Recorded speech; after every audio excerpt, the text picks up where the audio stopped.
Hello, in this video I'm going to show you how camera Pro Mode looks on the ZTE Blade A72S.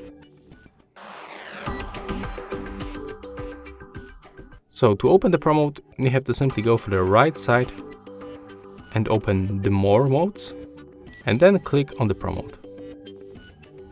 Right now I'm going to show you how we can adjust these parameters. So on the left we can find exposure compensation, and that's, by the way, the only parameter that we can only adjust manually. When you go for the next one, it's the shutter speed.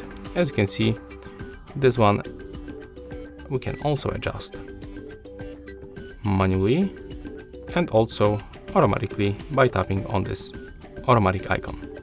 Here we can find focus range, so we can basically manually set focus.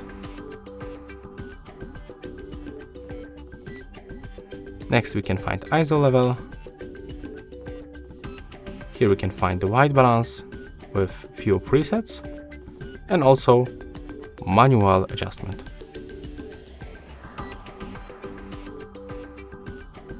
And right here we can adjust also the contrast and the saturation.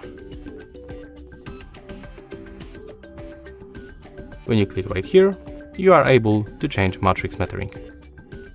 And that's all for this video. Thank you for watching. Hope you like it.